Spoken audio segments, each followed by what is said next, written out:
opening song is Morning Has Broken on page 45. Please rise and bow your spirit as you're willing and able.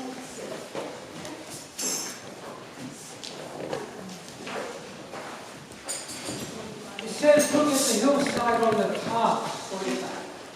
We're going to sing the words underneath. Look at the hillside, it's only sung in the autumn.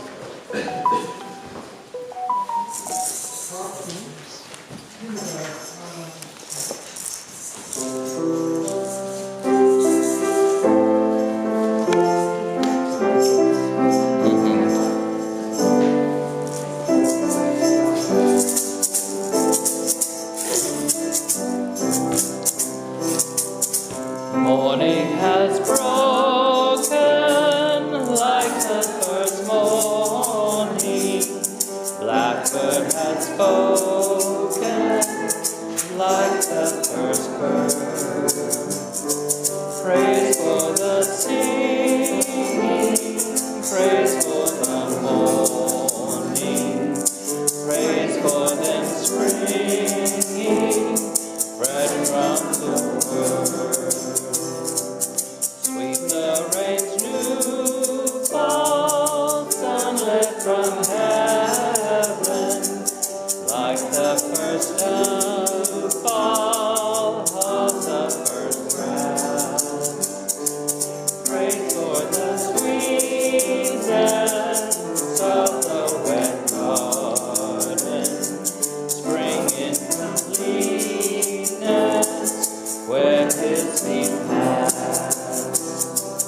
Mine is the sunlight, mine is the morning, born of the one light, Eden's soft play.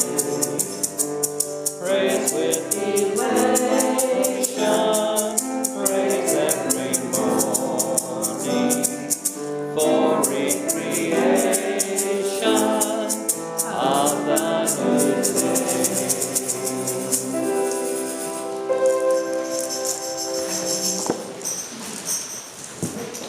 Good morning. My name is Libby Ware, and I'll be leading the service today. If you have been here around this time of year and I've been facilitating, you've probably heard this poem before by William Wordsworth. I wandered, lonely as a cloud that floats on high o'er vales and hills, when all at once I saw a crowd, a host of golden daffodils, beside the lake, beneath the trees, fluttering and dancing in the breeze, continuous as the stars that shine and twinkle on the Milky Way.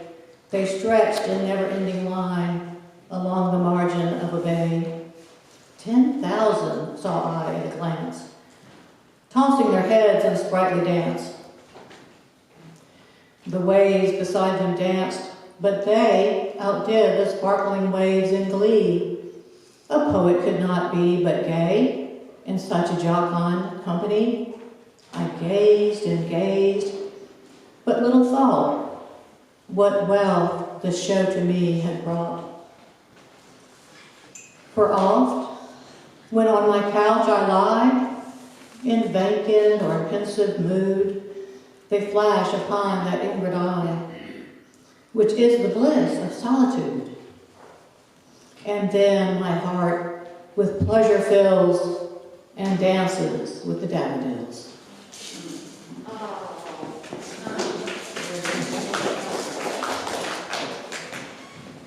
If anyone has any community announcements, you can bring them to me at any time.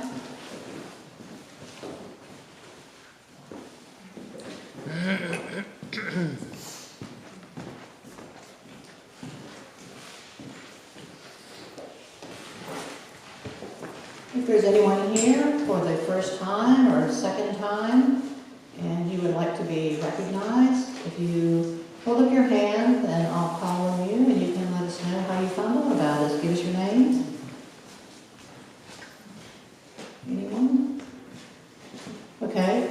If you are here for the first time and you'd like to find out more about it, there's a connection card on the bulletin, and you can fill that out, put down your email address, and you will get an announcement of what's happening every week and any, special community events that are going on. I'll keep you updated.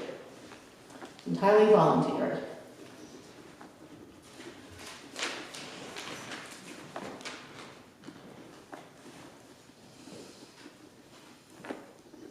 Does anyone have a birthday or an anniversary they'd like to be sung to? No? Okay. Yes. I think just a couple of days ago was Edith Cuffington's birthday. Maybe we can sing and sort of send it to her.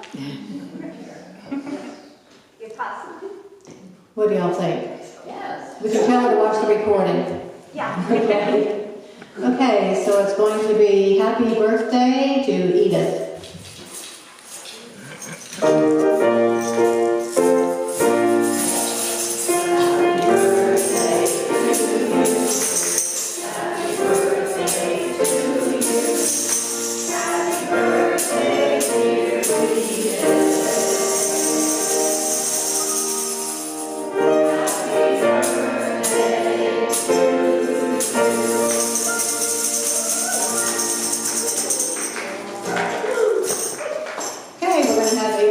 Congregational song on page 89. Will the circle be unbroken? Stand as you're willing and able. I chose this one because I figured after we sang Morning Has Broken, it would be important that the circle be unbroken.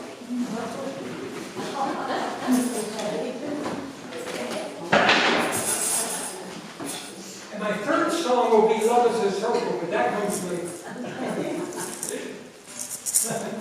All right.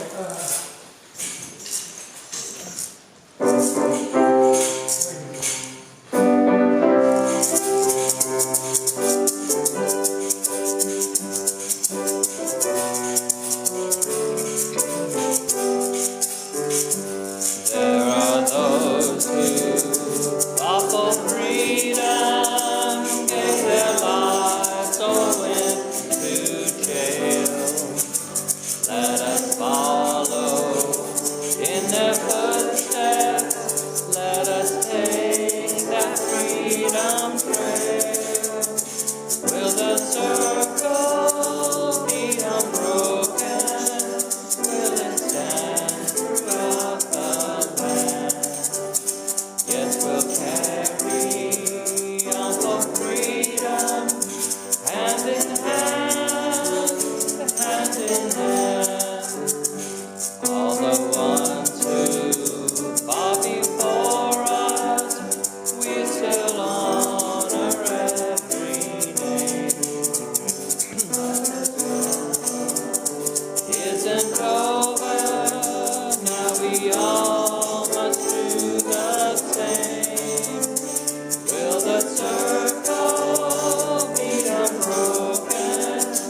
This time, we usually hear a few remarks by our fellowship minister, Marcia Mishner, but I do not see her today.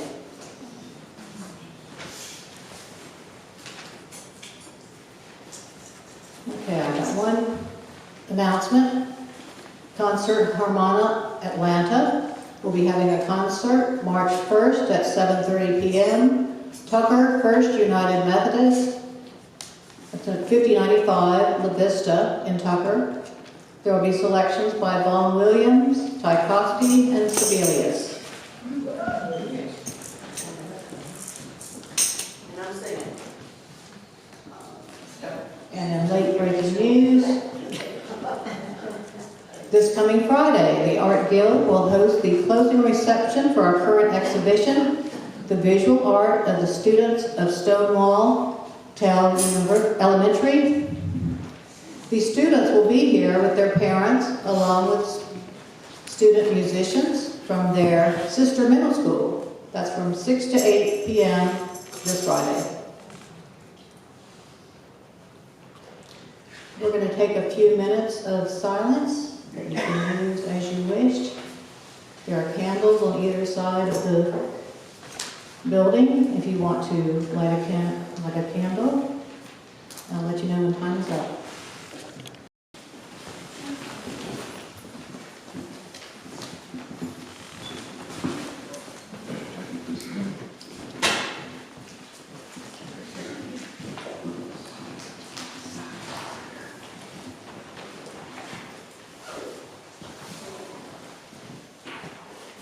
Okay, hello, everybody can hear me. I'm going to have to sing into this mic.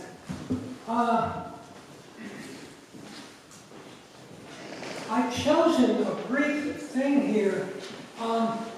It's going to start with me singing 4 lines from a poem by Shakespeare.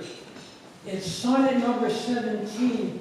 Since the title is The Gift of Touch, these lines talk about touch, so I thought it would be appropriate. Here we go.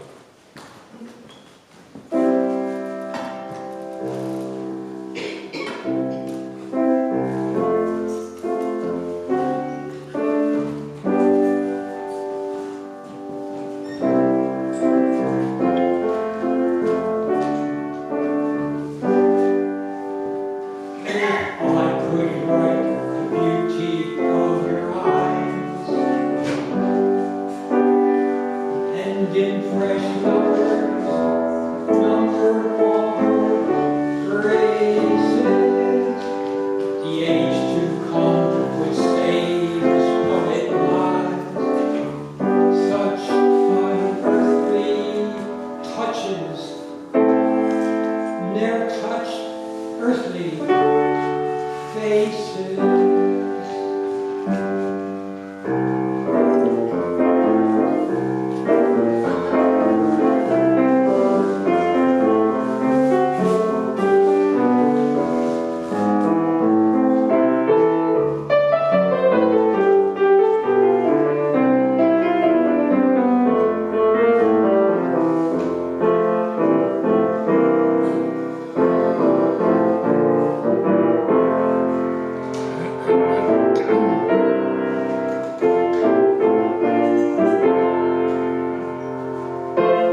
Bill Shelton. Today, Yeah.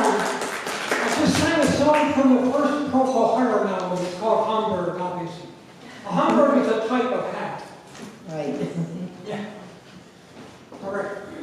At this time, I am pleased to introduce our speaker, Chris Glaser. Chris has spent his life as a gay activist in religious circles. He's authored a dozen books and spoken in hundreds of spiritual communities and educational institutions throughout the U.S. and Europe. His hope has been to unite our spiritual and sexual selves. He and his husband live in Ormwood Park here in Atlanta. Please join me in welcoming Reverend Chris Glaser.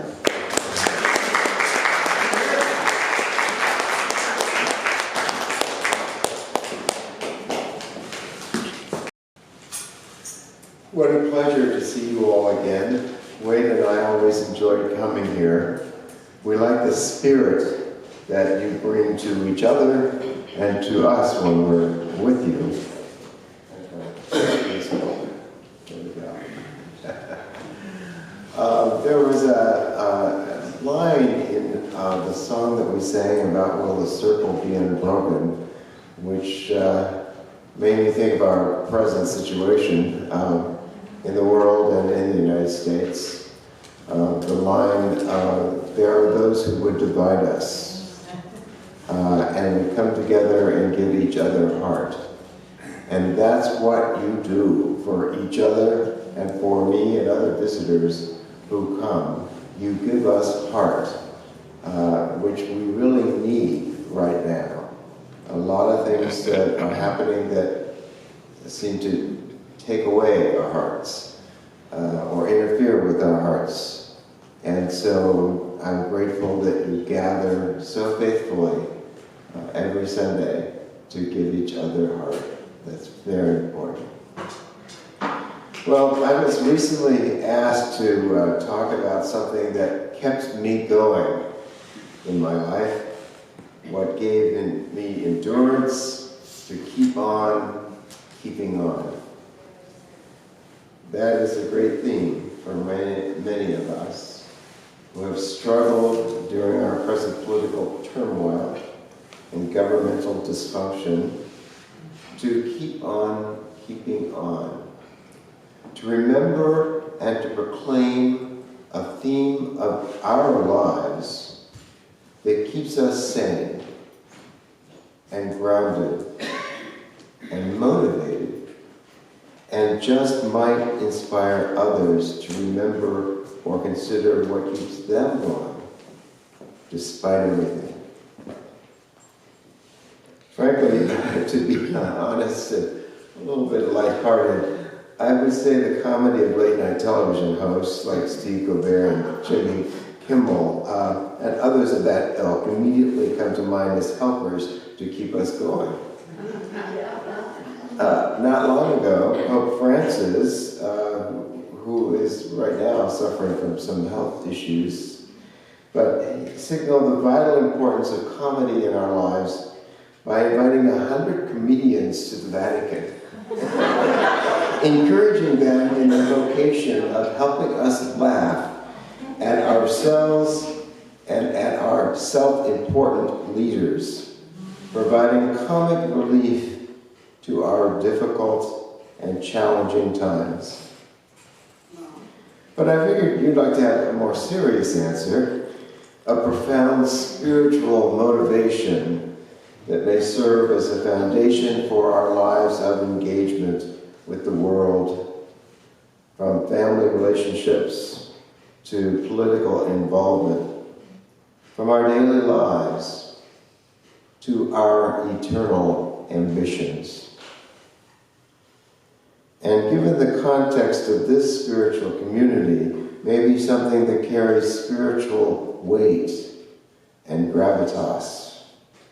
Maybe a few quotes from sacred texts or theologians or philosophers.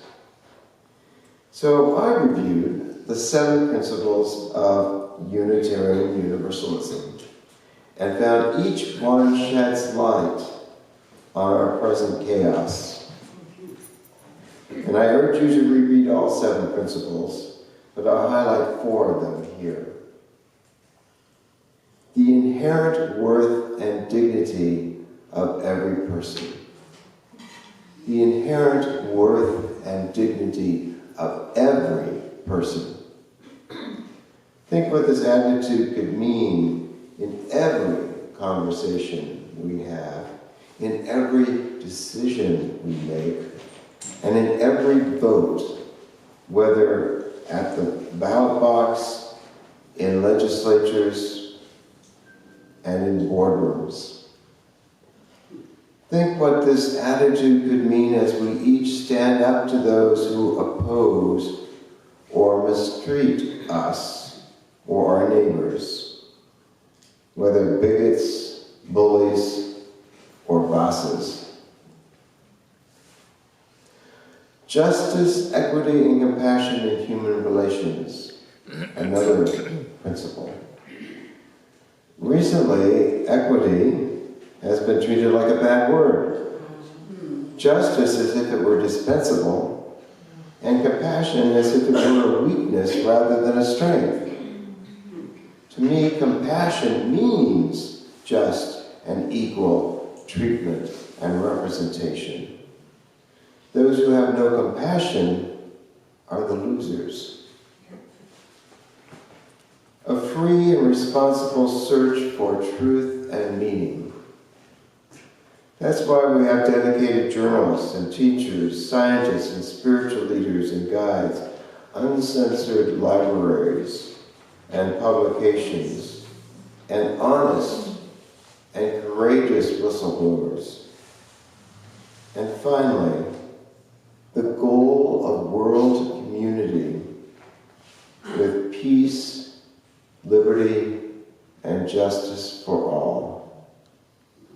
Those who have this goal are often dismissed as unrealistic idealists, or sometimes just as plain old Marxists.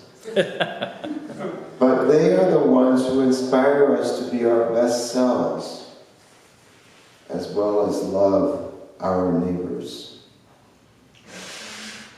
Now, I must have grown up with Unitarian Universalists all around me, because my Mr. Rogers neighborhood in California was filled with such people, though they wore their other names as well: Protestants, Jews, Catholics, agnostics, atheists, Buddhists, Hindus, and more. They were all Americans, Republicans, Democrats, Independents, and a few socialists. In high school, I went to all the football games with 2 Jewish sisters whose mother had been saved from the Holocaust in Germany by a Catholic woman who took her in as her own child. My brother's best friend, who lived down the block, was a Japanese American whose family had lost their livelihoods when incarcerated after Japan's attack on Pearl Harbor. My brother served as best man at his friend's wedding. I took my high school student body president to the prom, and her dad showed me the concentration camp numbers tattooed on his wrist before we went out. And when Martin Luther King Jr. was assassinated, our local pastor read one of his sermons from the pulpit on the dimensions of the spiritual life, its height, depth, and breadth of life. But before I had words and stories to keep me going, I had the experience of touch. The gift of touch, whether giving or receiving, nothing supernatural, something very natural that requires nothing more spiritually insightful and rigorous than paying attention, mindfulness. Although speaking quite frankly, paying attention and mindfulness require a belief that doing so is important, vital, meaningful, and even necessary. Most creatures realize that for their survival, paying attention is necessary. A squirrel must notice an oncoming car. A bird must see the movements of its prey. And each of us must duck an incoming fist. Mindfulness is also true for those of us who read a newspaper, watch the news on television, and listen to the news on the radio while we drive. Right now, many of us would like to tune out so as to ignore what's happening in our country and in the world, but that's how the squirrel gets run over. The bird goes hungry, or any of us gets assaulted. Mindfulness helps us avoid dangers, but mindfulness also helps us take encouragement from a pat on the back or a hug of support. Helps us take pleasure from the purr of a cat to a dog happily greeting us. As I look back on my life, I have often been spoiled by touch, by sensual affection, and which I know, and I quickly add, has not been everyone's experience. But it's this magic of touch that has gotten me through tough times, including times when I've not been touched kindly, or have not been touched at all. The painter Vincent van Gogh, in a letter to his brother Theo, called Jesus an artist whose medium was not canvas and paint. Van Gogh wrote that Jesus was an artist whose medium was human flesh. An artist whose medium was human flesh. May we all become such artists. A friend of Waite's and mine, who began his studies as a Catholic priest, became a massage therapist instead. Unbeknownst to his clients, when they lay on the massage table, stomach down, he would make the sign of the cross over them to keep him mindful of the sacred nature of their bodies as he began his massages. Wouldn't it be wonderful if, in our own imagination, each one of us made the sign of the cross before each person we encountered, reminding us of their sacred selves? Or better still, what if we put our hands together in a reverent bow, saying, Namaste, the sacred in me greets the sacred in you. My mother once told me that neither she nor my father grew up in families that readily hugged, except on rare special occasions. But that they nonetheless knew their parents loved them.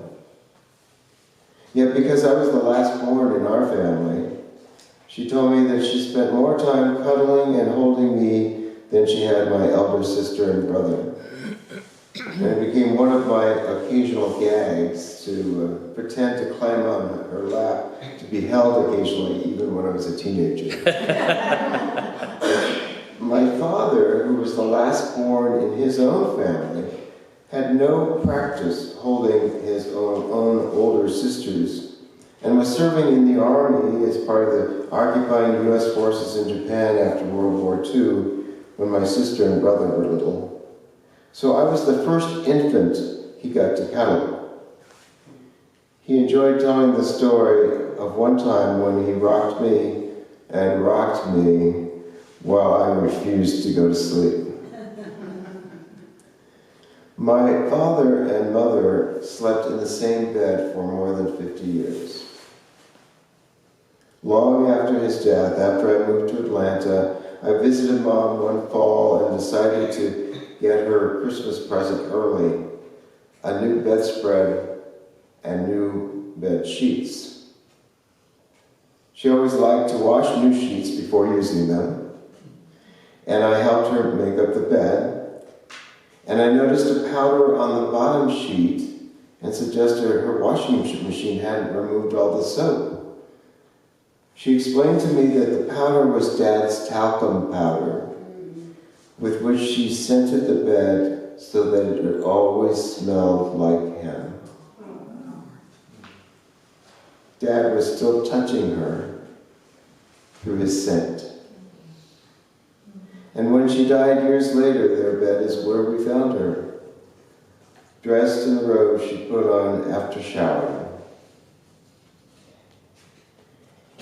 And this is probably TMI, too much information, but Wade and I still cuddle and hold one another every night, though we've been together 25 years.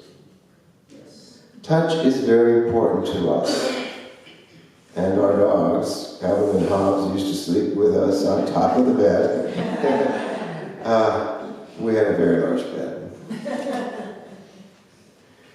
When our friend Aaron Swenson, the transgender minister who subsequently celebrated Wade's and my marriage ceremony, when she first dog sat Calvin, she told me that it was the first time she had slept with another being since her divorce, and she found it strangely comforting.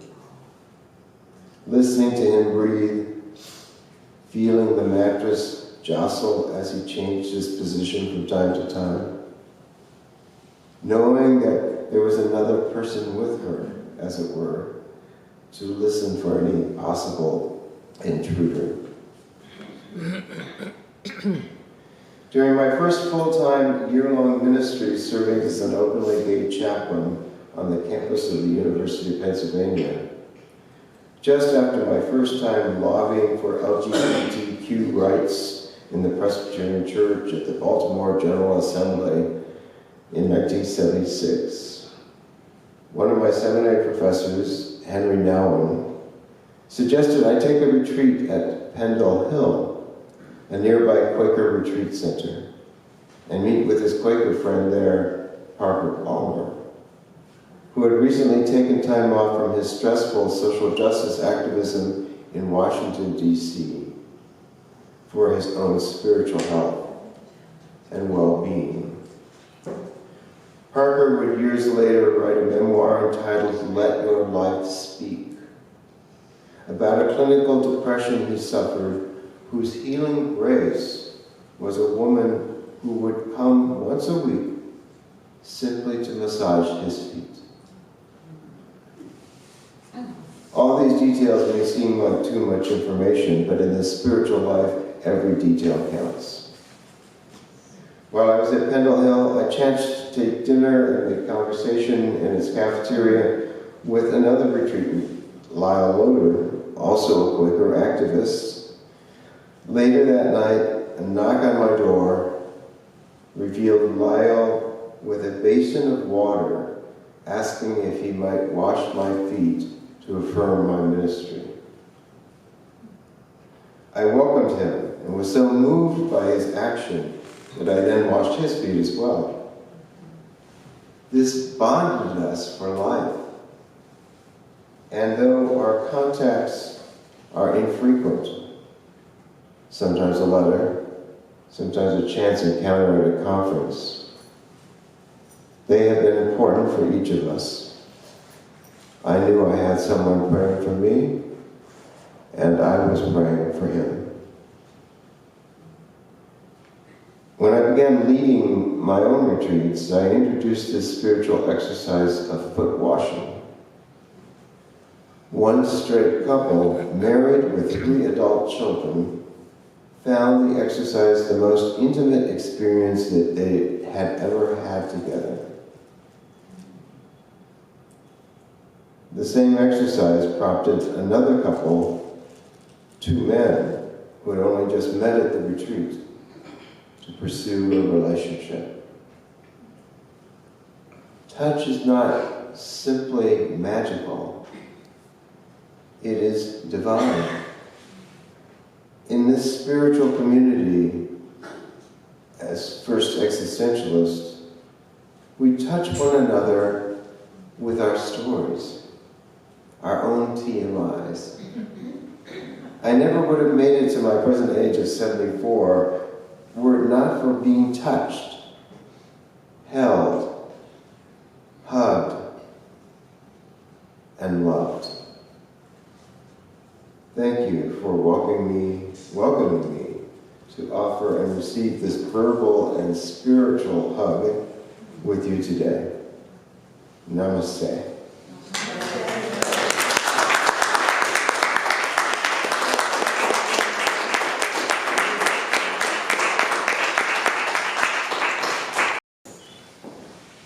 Thank you, Chris. Those were important words. Where is Bill? Bill reminded me that I left out a song, and when he comes back, yes, okay. So we'll do this song, then we'll have the closing words, then we'll have the closing congregational song about it in the service. So in the pink book on page 86, love is a circle.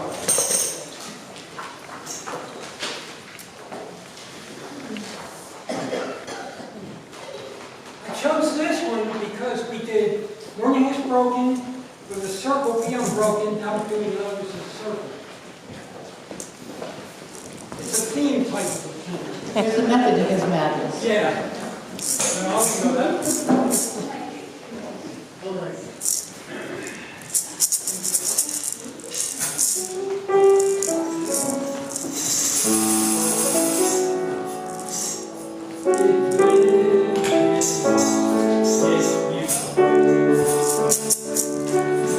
Love is a circle round. Love is up, love is down. Love is inside, trying to get out. Love is whirling and twirling about. Love is a circle, it knows no bounds. The more you give, the more comes around. Love is out alone to give. It lives in us, it's beautiful. Love is a circle trying to bend. Love is pieces trying to mend. Love is darkness waiting for light. Love is power and love is might. Love is a circle, it knows no bounds. The more you give, the more comes around. Love is ours alone to give. It lives in us, it's beautiful. Love is alive, love is a book. Love is the somebody took. Love will hide, love will show. The more you give, the more it grows. Love is a circle, it knows no bounds. The more you live, the more comes around. Love is ours alone to give. It lives in us, it's beautiful.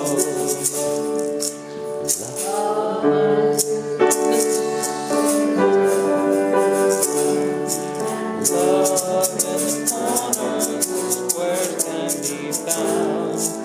Love is reaching, spreading its wings.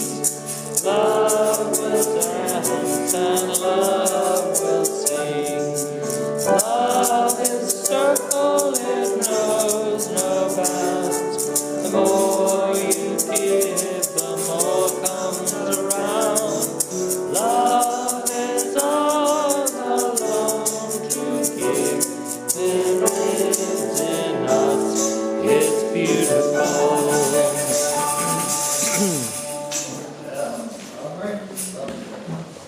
I have been in my house and yard for 40 years, and sometime in those early years when I was young and vigorous, I planted a whole bunch of bulbs, so I have daffodils coming up randomly throughout my yard. So I would like to share them with you. Anyone that would like to come forward and get a daffodil, you can get a wet towel, paper towel from the kitchen and take it on home. Put it in the vase. Thanks. So I invite you to come back next week to hear Reverend Marty Keller, and the musician will be Gene Heinrich. Your program says Kristen Hampton, but it's going to be Dr. Gene Heinrich. So come back next week. We're going to finish up with a song from the notebook, your white folder, and there's no page numbers, it's alphabetical, and this is in the W's near the back, with a little help from my friends, and that will conclude the service. Thank you for coming.